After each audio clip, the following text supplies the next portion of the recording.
الحمد لله رب العالمين إله الأولين والآخرين الصلاة والسلام على سيدنا سيد الأولين والآخرين وعلى كل من دعا بدعوته واهتدى بهديه واستنى بسنته إلى يوم الدين أما بعد.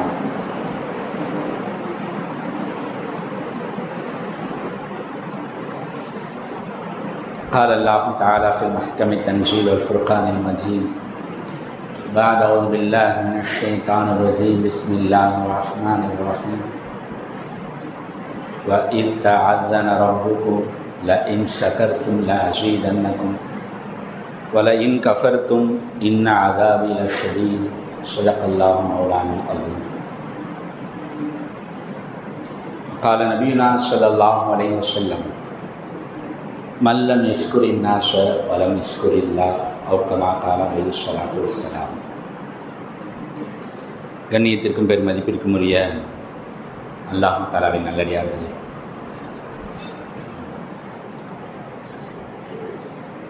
அல்லாஹ் தஆலாவுடைய பல நியாமத்துகளை, பல அருட்கொடைகளை, இம்மை ரீதியான அருட்கொடைகள், மறுமை ரீதியான அருட்கொடைகள் என அனைத்தையும் நாம் எல்லாம் அனுபவித்து வாழ்ந்து கொண்டிருக்கிறோம். நம்முடைய சிந்தனைகளின் சாராம்சமே நமக்கு கிடைத்த இந்த அருட்கொடைகளை எப்படி தக்க வச்சுக்கிறதுங்கிற ஒரு சிந்தனை. நம்மள்கிட்ட உள்ள செல்வம், நம்மள்கிட்ட இருக்கக்கூடிய பல நியாமத்துகள், இதை தக்க வச்சுக்கணுங்கிற ஒரு ஆசை. அப்புறம் இதை அதிகப்படுத்தணுங்கிற ஒரு ஆசை. கிடைச்ச செல்வம் மற்றுண்டான நியாமத்துகளை அதிகப்படுத்திக்கணுங்கிற ஒரு ஆசை. நம்மளை விட்டு போயிருமோங்கிற ஒரு பயம். இந்த நியாமத்துகள், இந்த அருட்கொடைகள் எல்லாமே நாம் அனுபவிக்கக்கூடிய இமை மறுமையான அனைத்து அருட்கொடைகள், இது நம்மளை விட்டு போயிருமோ, ஏதோ ஒன்று நம்மளை விட்டு தவறிடுமோங்கிற பயம். இதுதான் நம்மளுடைய சிந்தனைகளுடைய மொத்த சாராம்சம். கிடைத்த நியமத்துகளை தக்க வைத்து கொள்ளுதல், கிடைச்சதை அதிகப்படுத்துதல், போயிருமோங்கிற பயம். இவ்வளவுதான் நம்மளுடைய உள்ளம், கவலை, சிந்தனை எல்லாமே இதுதான். அல்லாஹ் இது மூணுமே சரியாகணும். இதுக்கு அல்லாஹ் சொல்லக்கூடிய வாய்ப்பு என்ன, அல்லாஹ் சொல்லக்கூடிய வழிமுறை என்ன? அல்லாஹ் சொல்கிறான், லஇன் ஷகர்தும், நீங்கள் இந்த கிடைச்ச நியாமத்துக்கு நன்றி செலுத்திட்டீங்கன்னா லஅஸீதன்னக்கும், உங்களுக்கு நிச்சயமாக நான் அதிகப்படுத்தி தருவேன். கண்ணியத்துக்கு கொடுத்தாங்களே, நாம் விளங்கணும், நமக்கு கிடைத்த நியாமத்துகளுக்கு நாம் நன்றி செலுத்துதல் கட்டாய கடமை. ஹல்ரத் அபூ தர்தா ரலியல்லாஹு அன்ஹு அவர்கள் சொல்லுவாங்க, நாம் நியாமத்துகள்னால் என்னன்னு முதல்ல விளங்கணும். நாம் நினச்சிட்டோம் பெரும் பெரும் செல்வந்தர்களாக, உலக பணக்காரர்களாக ஆகணும், அதுதான் நியாமத்து. அல்லது பெரும் உடல் ஆரோக்கியத்தில் நோயற்ற வாழ்வாக வாழணும், அதுதான் நியாமத்து. அல்லது பிள்ளைகள்லாம் பேர் சொல்கிற பிள்ளைகளாக மாறிடணும், இதுதான் நியாமத்து. அபூ தர்தா ரலியல்லாஹு அன்ஹு அவர்கள் சொல்கிறாங்க, ஒருவர் காலையில் எந்திரிச்சார், பகல் முழுக்க வாழ்கிறார், போகிற இடத்துக்கு போகிறாரு, வர்றாரு, எல்லாம் செய்கிறார். நைட்டு தூங்குறதுக்கு வீட்டுக்கு வர்றார். இந்த காலையில் எந்திரிச்சிலிருந்து நைட்டு தூங்குற வரைக்கும் அவருக்கு எந்த சோதனையும், மக்கள் பயப்படக்கூடிய, மக்கள் வருத்தப்படக்கூடிய, மக்கள் இறக்கப்படக்கூடிய போன்ற சோதனைகள் அவருக்கு ஏற்படாமல் இருந்தாலே அவருக்கு நன்றி செலுத்துதல் கடமையாகிவிட்டது. யோசிச்சு பாருங்க, இது மாதிரி நம்ம ஒவ்வொரு நாளும் எத்தனை நாட்களை கடந்து கொண்டு இருக்கிறோம். பல நாட்களை கடந்து விட்டோம். காலையில் எந்திரிச்சிருந்து நைட்டு தூங்குற வரைக்கும் விபத்து ஏற்பட்டல, வித்தியாசமான நோய்களினால் பீடிக்கப்பட்டல, பிள்ளைகளுக்கோ செல்வத்திலேயோ ஒரே நாளில் திவால் ஆகக்கூடிய மோசமான சோதனைகள் நமக்கு வந்துடல. இதெல்லாம் நடக்காமல் இருந்தாலே நமக்கு இன்றைய ஒரு நாளைக்கு நன்றி செலுத்துதல் கடமையாகிவிட்டது. அபூ தர்தா ரலியல்லாஹு அன்ஹு சொல்றாங்க.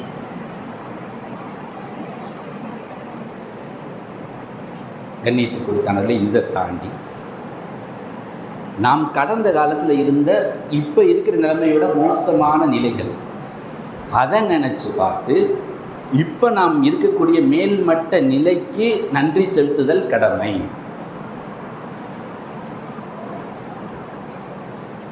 ஒரு 5 ஆண்டுகளுக்கு முன்பாடி என்னுடைய பொருளாதார நிலை எப்படி இருந்துச்சு, இன்றைக்கி கொஞ்சம் முன்னேறிட்டேன், நன்றி செலுத்தணும். ஒரு 5 ஆண்டுகளுக்கு முன்னாடி எனது குடும்ப நிலை எப்படி இருந்தது, இந்த 5 ஆண்டுகளில் இந்த 10 ஆண்டுகளில் நான் முன்னேறி இருக்கிறேன், நன்றி செலுத்தணும். சஹாபாக்கள்கிட்ட இருந்துச்சு. கடந்த காலத்தை யோசித்து பார்த்து அதை விட முந்தைய நிலை, இந்த நிலை நல்ல நிலையாக இருந்தால் நன்றி செலுத்துவோம். ஹல்ரத் உமர் அலி அல்லாஹ் அவர்கள் ஹிலாஃபத் ஆனதுக்கு பிறகு ஒரு சமயத்தில் அவர்கள் சிறு பிராயத்தில் ஒட்டகம் மேய்த்த அந்த பகுதிகள், பாலைவன பகுதிகளுக்கு போய் பார்க்குறாங்க. அந்த இடத்த பார்த்த உடனே ஹல்ரத் உமர் அலி அல்லாஹ் அவர்கள் சொன்னாங்க, இந்த இடத்துல தான் நான் ஆடு மேய்த்து கொண்டிருந்தேன், ஆடுகளை ஒட்டகங்களை மேய்ப்பேன். ஆனால் அதை சரியாக கணக்கிட என்னால் எனக்கு தெரியாது, அவ்வளவு அறிவு குன்றியவனாக இருந்தேன். ஆனால் அல்லாஹ் எனக்கு இஸ்லாத்தை கொடுத்தான், அல்லாஹ் என்னை இன்னைக்கு அமீருல் முஃமினாக இந்த மொத்த மாகாணத்துக்கும் ஆட்சியாளராக அல்லாஹ் தஆலா ஆக்கியிருக்கான்.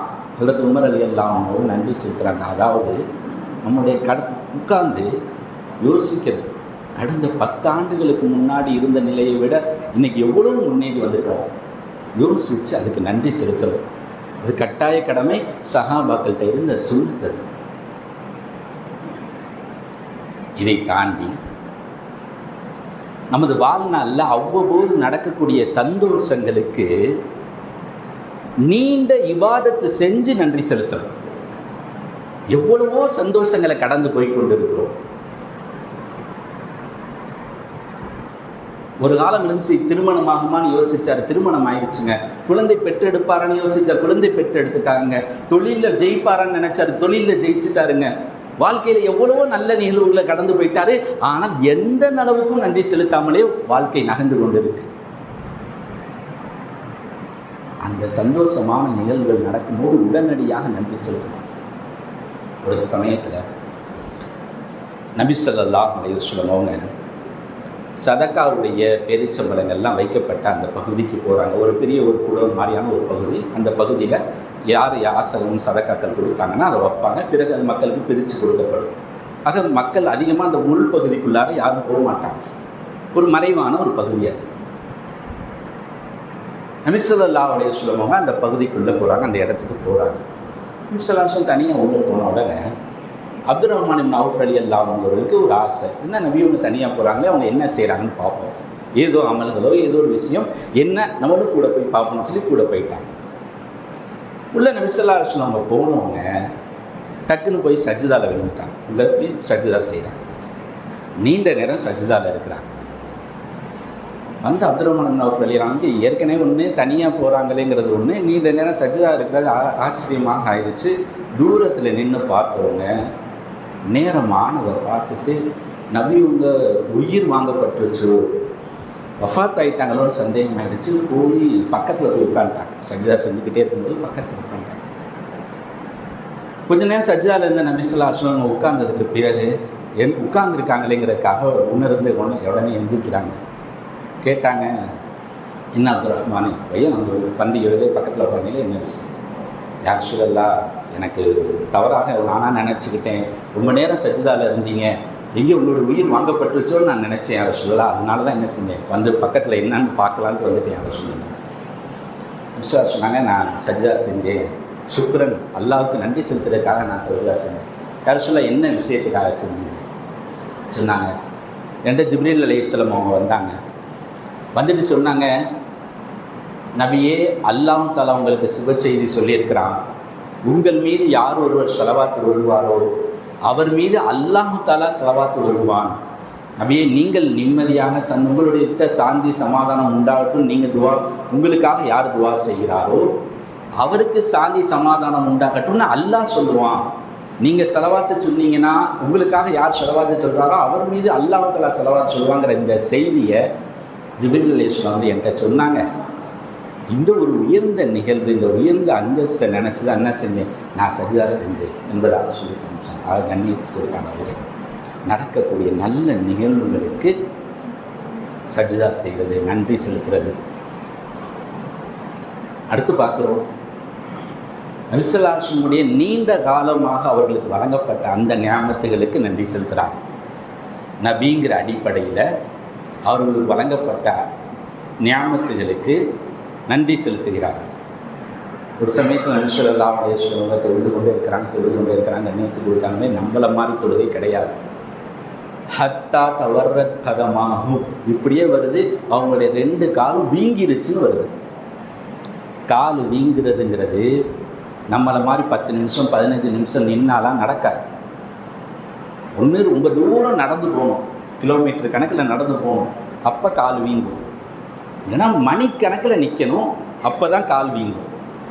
சரி, இவ்வளோ பெரிய இபாதத்து எதுக்கு நடந்திருக்கு? காலே வீங்கிருக்குல்ல, எதுக்கு நடந்திருக்கு? ஆயிஷா ரலியல்லாஹு அன்ஹா கேட்குறாங்க, யார் ரசூலல்லாஹ், ஏன் இவ்வளோ பெரிய இபாதத் செய்யணுமா? உங்களை நீங்களே வருத்திக்கணுமா? இப்போ நபி ஸல்லல்லாஹு அலைஹி வஸல்லம் சொன்னாங்க, அஃபலா அகூன அப்தன் ஷக்கூரா, நான் ஒரு நன்றி செலுத்தக்கூடிய அடியானாக இருக்க வேணாமா? இப்போ நம்ம யோசிக்கணும், ஒரு மனிதன் நன்றி செலுத்துறதுங்கிறது சாதாரண வார்த்தைகள் அல்ல, சாதாரண விஷயங்கள் அல்ல. ஒரு மனிதன் நன்றி செலுத்துவதற்காக எவ்வளவும் இபாதத் செய்ய முடியும், அவருடைய காலை வீங்குற அளவுக்கும் இபாதத்துகள் செய்ய முடியும். நாம் விளங்கிக் கொள்ளணும். கண்ணியத்தை கொடுத்தாங்க. நம்முடைய வாழ்நாளில் நாம் அனுபவிக்கக்கூடிய சவ்வபோது அனுபவிக்கக்கூடிய ஞாபகத்துகள், அதே மாதிரி நீண்ட காலமாக அனுபவித்திருக்கக்கூடிய ஞாபகத்துகளுக்கு நன்றி செலுத்துவது நம்ம மீது கட்டாய கடமை. அடுத்து பார்க்குறோம், ஞாபகத்துகள்னால் என்ன? கண்ணியத்து கொடுத்தாங்களே, துனியாவே ஞாபகத்துகளை விளங்கி இருக்கிறோம். ஞாபகத்துகளில் ஒரு பெரிய ஞாபகத்து இருக்குது, தீன் சார்ந்த ஞாபகத்துகள். ஜும்மாவுக்கு வந்திருக்கிறோம், இது பெரிய ஞாபகம். வந்து சேர்ந்து ஒரு நேரம் கொஞ்ச நேரம் பள்ளியில் உட்கார்ந்துருக்க முடியுது நம்மளால். அல்லாஹ்வுடைய இந்த நேரம் அல்லாஹ் கொடுத்த ஒரு பெரிய ஞாபகம். பாவங்களை விட்டு தவிர்ந்திருந்து இருக்கக்கூடிய இந்த சூழ்நிலை பெரிய ஞாபகம். வெளி உலகம், பள்ளிவாசலை விட்டு வெளியே போயிட்டோம். நம்மளுடைய இன்று இரவு வரைக்கும் எந்த பாவத்துக்கான வாய்ப்பே கிடைக்கல, அவ்வளோ பிஸி ஆகிட்டோம். தனிமையில் போயிடவே இல்லை, அவ்வளோ பிஸியாக இருந்துட்டோம். பாவமே செய்யாமல் நைட்டு வந்துருச்சு. பெரிய ஞாபகத்தை அனுபவிச்சுட்டோம். ஞாபகத்துகளே ஆக பெரிய ஞாபகம் பாவத்துக்கான வாய்ப்புகள் இல்லாமல் இருப்பது தான், பாவத்துக்கான சந்தர்ப்பம் கிடைக்காமல் இருப்பது தான் ஆக பெரிய ஞாபகம்.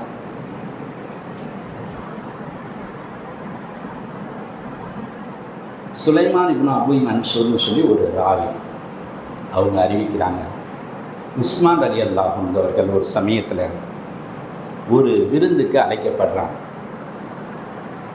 பொதுவான மக்களுக்கான விருந்து.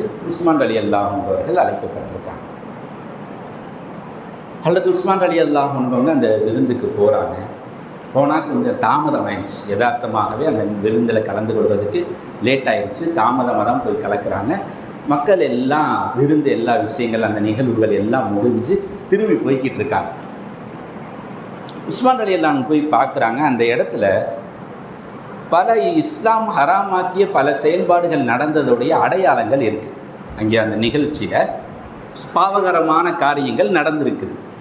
அதனுடைய அடையாளங்கள்லாம் அங்கே அந்த சபையிலே இருக்குது. அதையெல்லாம் பார்க்குறாங்க. பார்த்த உடனே உஸ்மான் ரலியல்லாஹு அன்ஹு ரொம்ப சந்தோஷப்படுறாங்க. அல்லாஹ் தஆலா என்னை தாமதமாக வர வச்சது பெரிய ஞாபகத்து. இந்த இடத்துல ஒரு பாவம் நடக்கக்கூடிய இடத்துல நானும் கலந்தவனாக ஒரு ஆயிடுவேன், நானும் சம்பந்தப்பட்டவனாக ஆயிடுவேன். அந்த பாவத்தில் ஈடுபட போகிறதில்லை, ஆனால் சம்பந்தப்பட்டவனாக நான் ஆயிடுவேன். அதை விட்டு என்னை அல்லாஹ் பாதுகாத்து இயல்பாகவே யதார்த்தமாகவே தாமதமாக என்னை அல்லாஹ் வர வச்சானே, அல்லாஹ்வுக்கு மிகப்பெரிய நன்றி என்று சொல்லிட்டு வந்து அந்த இடத்துலேருந்து வந்துட்டு இந்த செயலுக்கு, இந்த நிகழ்வுக்கு நன்றி செலுத்தும் விதமாக ஒரு அடிமை விரும்பிட்டான். அல்லாஹ் நீ என்னை இந்த விஷயத்தில் இருந்து காப்பாற்றிட்டேன், இந்த ஒரு மோசமான நிலையிலேருந்து காப்பாற்றிக்க நன்றி என் அடிப்படையில் என்ன செஞ்சாங்க, ஒரு அடிமை விரும்பிட்டான். அது கண்ணியத்துக்கு கொடுத்தவங்களே ஞாபகத்துகளில் ஆக உயர்ந்த ஞாபகம். பாவத்தை விட்டு தப்பித்திருக்கக்கூடிய சூழ்நிலையை அல்லாஹ் உருவாக்குறார். ஆக ஹஜ்ரத் அலி ரலியல்லாஹு அன்ஹு சொல்லுவாங்க, 3 விஷயம் நடந்தால் கண்டிப்பாக 3 விஷயம் நடந்துடும். 3 விஷயம் நடந்தால் கண்டிப்பாக இன்னொரு 3 விஷயம் நடந்துடும். ஒரு அடியான் துவான்னு ஒன்று கேட்டுட்டானா கண்டிப்பாக கபூல் ஏற்றுங்கிறது நடந்துடும். துவா கேட்குறதும் அல்லாஹ் வழங்கின நியாமத்து தான். பாவங்க இந்த அடியார் துவா செஞ்சாருங்க ஆனால் கபூல் ஆகலைங்க, அப்படி ஒன்று நடக்கவே நடக்காது. அலி ரலியல்லாஹு சொல்கிறாங்க. ஏன்னா எந்த அடியானோட துவாவை அல்லாஹ் கபூல் ஆக்கக்கூடாதுன்னு நினைக்கிறானோ அந்த அடியானுக்கு துவா செய்கிற பாக்கியத்தையே அல்லாஹ் கொடுக்க மாட்டான். அவனுக்கு தோணவே தோணாது நம்ம இப்படி கையேந்துவோம், நம்ம துவா செய்வோம் அப்படிங்கிற எண்ணமே அவனுக்கு வராது. ஒரு அடியானுக்கு அந்த எண்ணத்தை அல்லாஹ் போட்டுட்டான்.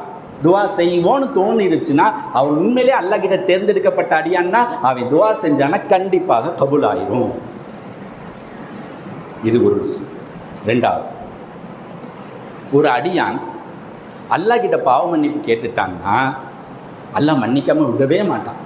என்ன பாவம் செஞ்சிருந்தாலும் சரி, நாம் மன்னிக்காட்டாலும் சரி, நாம் விரும்பாட்டாலும் சரி, நாம் பெரிய பாவமாக கருதினாலும் சரி, அல்லாஹ் சம்பந்தப்பட்ட பாவமாக இருக்கும் பட்சத்தில் அந்த பாவம் பெரிதாக இருந்தாலும் அவன் மன்னிப்புன்னு கேட்டுட்டான்னா அல்லாஹ் கண்டிப்பாக மன்னிச்சே தீருவான். ஒருவேளை அவனை மன்னிக்க கூடாதுன்னு அல்லாஹ் நினைச்சான்னா அவனுக்கு மன்னிப்பு கேட்கக்கூடிய பாக்கியத்தையே கொடுக்க மாட்டான். தேர்ந்தெடுக்கப்படலை, இவன் ஒன்றும் இல்லை அப்படின்னு அல்லாஹ் முடிவு பண்ணிட்டான்னா மன்னிப்பு கேட்கக்கூடிய சூழ்நிலையவே உண்டாக்க மாட்டான். ஒருவன் மன்னிப்பு கேட்டாலே கண்டிப்பாக மன்னிப்பு வழங்கப்படும். அலி ரலியல்லாஹு சொல்றான். 3வது, ஒரு அடியான் நன்றி செலுத்திட்டான்னா, தனக்கு கிடைச்ச நியாமத்துகளுக்கு நன்றி செலுத்திட்டான்னா கண்டிப்பாக அந்த நியாமத்து அதிகப்படுத்தப்படும். அது எந்த நியாமத்துகளாக இருந்தாலும் சரி. கண்ணியத்தை கொடுத்தானவர்களே, நமக்கு கிடைச்ச இந்த நியாமத்துகளுக்கு நன்றி செலுத்துறது கட்டாய கடமை. நபி ஸல்லல்லாஹு அலைஹி வஸல்லம் பல்வேறு விதங்களில் நன்றி செலுத்துதலை கற்றுக் கொடுத்தாங்க. அதில் ஒரே ஒரு விஷயம் நபி ஒரு இடத்துல சொல்கிறாங்க. ஒரு சோதனையில் பிடிக்கப்பட்ட மனிதரை ஒருத்தர் பார்க்குறாரு அப்படின்னா அவர் இந்த துஆ ஓதட்டும். அல்ஹம்துலில்லாஹி அல்லதி ஆஃபானி மிம்ம பதலாக பிஹி வஃதலனி அலா கஸீரி மிம்மன் ஹலக தஃதீலா. நபி ஸல்லல்லாஹு அலைஹி வஸல்லம் சொல்கிறாங்க, சோதனையில் பிடிக்கப்பட்ட மனிதரை பார்த்தா இந்த துஆ ஓதிக்கங்க. அல்லாஹ் உன்னை எந்த விஷயத்தை கொண்டு சோதித்தானோ அதை விட்டும் என்னை காப்பாற்றிய அல்லாஹ்வுக்கு எல்லா புகழும். மேலும் அல்லாஹ்வுடைய அடியார்களில் பல அடியார்களை விட என்னை பல விதங்களில் சிறப்பாக்கி வைத்த அல்லாஹ்வுக்கே எல்லா புகழும். இந்த துவா ஓதுவதும் நன்றி செலுத்துவது வழிமுறைகளாக இருக்குது. கண்ணியத்தை கொடுத்தாங்க. நம்மளுடைய கிட்ட கிடைத்த அந்த தீன் சார்ந்த நியாமத்துகள், துன்யவி சார்ந்த உலகம் சார்ந்த நியாமத்துகள், இதுக்கு கண்டிப்பாக நன்றி செலுத்துதல் கடமை. நன்றி செலுத்திட்டோம் அப்படின்னாக்க அதனுடைய ஜியாதத், அது அதிகப்படுத்தப்படுதலும் கட்டாயம். அதே மாதிரி கொடுக்கப்பட்ட உடல் உறுப்புகளை அல்லாஹ்க்கு கட்டளைக்கு இணங்க பயன்படுத்துறதும் நன்றி செலுத்துதல். ஒருத்தர் கண் நியாமத்து கிடச்சிருக்கு, பாவமான காரியங்களை விட்டு கண்ணை பாதுகாத்துக்கிறாருன்னா அது நன்றி செலுத்துதல். காது கேட்கக்கூடிய நியாமத்து கிடச்சிருக்கு, பாவத்தை விட்டு காதை பாதுகாத்துக்கிறாருன்னா நன்றி செலுத்துதல்.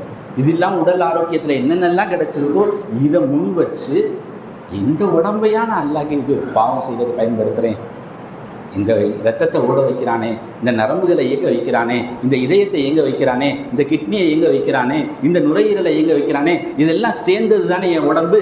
அந்த உடம்பையே நான் திரும்பி அல்லாஹ்க்கு மாறு செய்கிறதுக்காக பயன்படுத்துறது அப்படின்னு யோசிச்சுட்டு அல்லாஹ் கொடுத்த இந்த உடம்பை பாவமான காரியங்களை விட்டு தவிர்த்து வச்சிருக்கிறான்னா அவன் உடம்புக்கு முழுமையான நன்றி செலுத்திட்டான். அல்லாஹ்வுடைய கட்டளைக்கு பயன்படுத்துறது, அல்லாஹ் தடுத்த காரியங்களை விட்டு உடம்பை பாதுகாத்துக் கொள்வது, இதுவும் நன்றி செலுத்துதலோட உயர்ந்த வகையாக இருக்குது. எல்லாம் அல்லாஹ் தஆலா விளங்கி நன்றி செலுத்துவதுடைய வாழ்க்கையோடு வாழக்கூடிய வாக்கை தந்தல்வானாக. வாஹிர் தாவானா அல்ஹம்துலில்லாஹி ரப்பில் ஆலமீன். சுன்னத்துல்